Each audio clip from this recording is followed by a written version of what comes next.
بزرگوں اور نوجوان بھائیوں، دین اسلام جو شریعت محمد الرسول اللہ صلی اللہ علیہ وسلم لے کر کے آئے، یہود اور نصارہ ابتدا دن سے اس دین کے مخالف رہے۔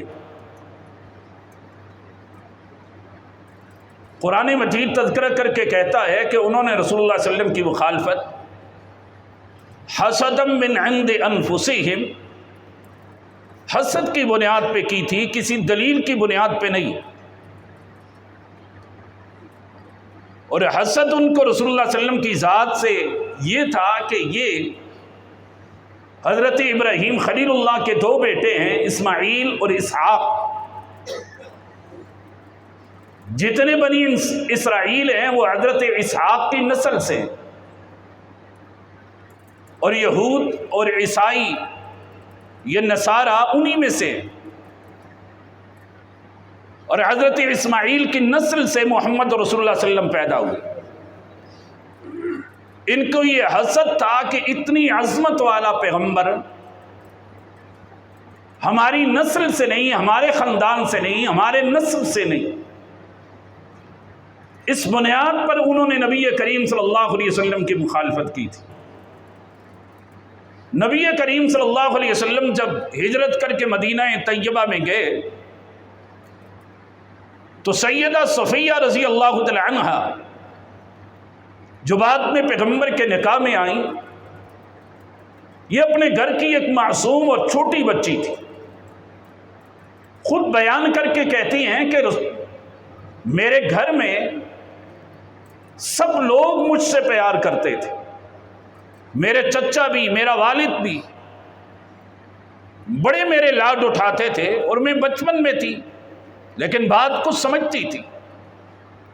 تو کہتی ہیں کہ ایک دن میرے والد اور میرے چچا دونوں اکٹھے گھر میں داخل ہوئے، میں دوڑ کے دونوں کی طرف گئی، کسی نے مجھے اس طرح لاڈ کر کے نہیں اٹھایا جس طرح پہلے اٹھاتے تھے، اور دونوں کے چہروں پر غمزدگی چھائی ہوئی تھی۔ جب دونوں بیٹھ گئے تو میں بھی سمجھ گئی شاید یہ کسی بات سے پریشان ہے، تو میں بھی دونوں کے پاس بیٹھی۔ تو میرا چچا میرے والد کو مخاطب کر کے کہتا ہے، کیا یہ وہی ہے جس کا ذکر تورات کے اندر ہے اور حضرت موسیٰ کی تعلیمات میں ہے؟ تو میرے والد نے کہا کہ ہاں، اس کے آثار سے اور اس کی نشانیوں سے واضح یہی معلوم ہوتا ہے کہ یہ وہی ہے کہ جس کی تعلیم سیدنا موسیٰ نے دی تھی کہ ایک آخری نبی آئے گا اور اس کی یہ نشانیاں ہیں۔ تورات جس کا ذکر کرتی ہے یہ ساری نشانیاں اس میں موجود ہیں، یہ وہی ہے۔ کہتے ہیں پھر میرے چچا نے سوال کیا، اگر یہ وہی ہے تو پھر کیا خیال ہے، اس کا کلمہ پڑھ کے اس کے حلقے میں داخل ہو جاؤ گے؟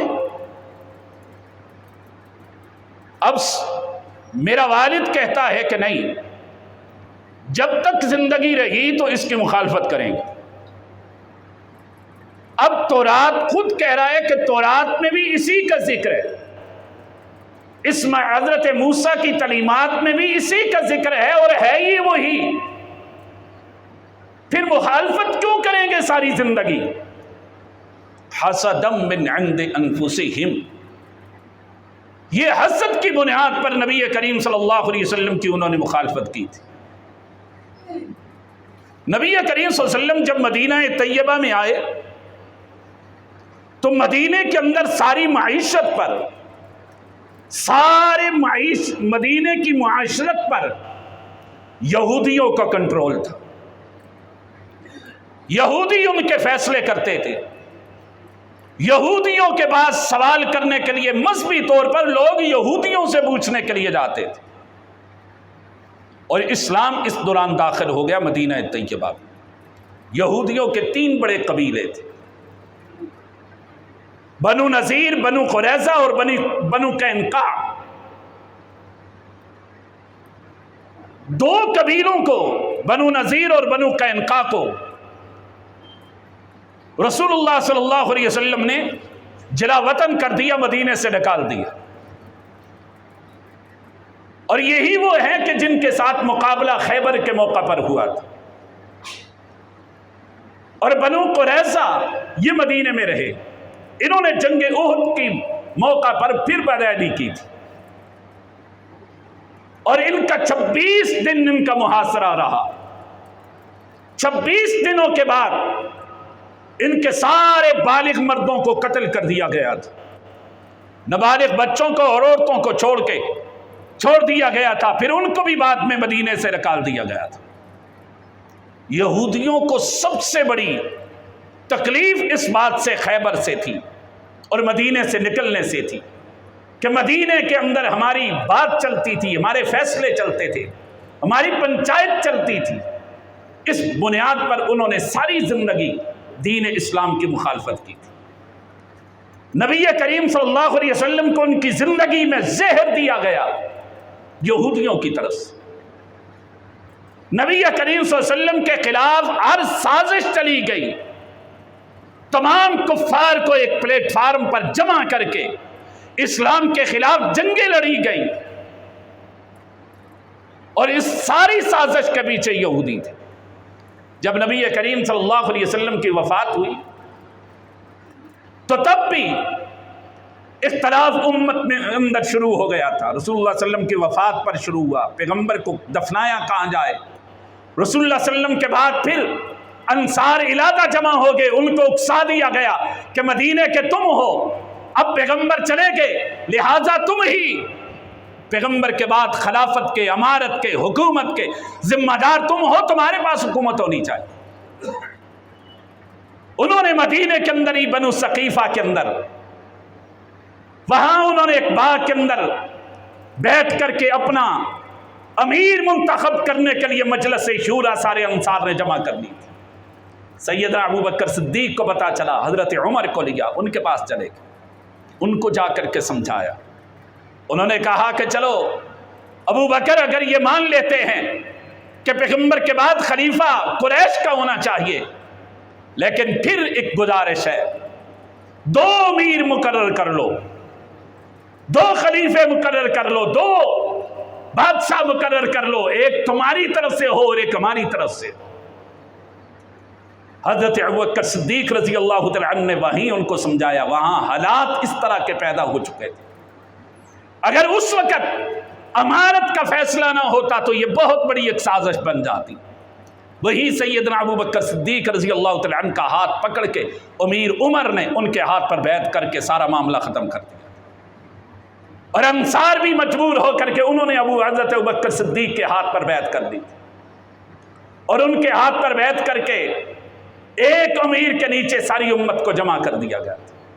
खैर, ये वक्त गुजरता रहा, हजरत अबू बकर सिद्दीक का दौर गुजरा, सैयदना उमर फारूक का दौर आया।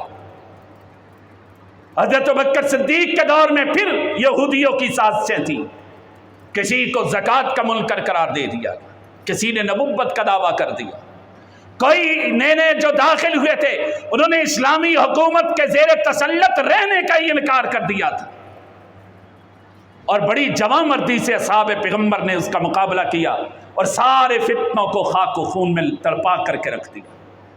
और फिर सैयदना उमर का दौर आया, उस्मान गनी के दौर में फिर साजिश थी और उस सारी साजिश के पीछे आज भी तारीख अल-बदाया व नहाया को उठाओ, तारीख तबरी उठा करके देख लो, और सारी साजिश के पीछे इब्ने सबा यहूदी था जिसने हजरत उस्मान गनी के ऊपर खाइन का के एतराज़ किए कि आपने अफ्रीका के जंगलात काट के खा गए, तुम तो अकरबा परवर हो।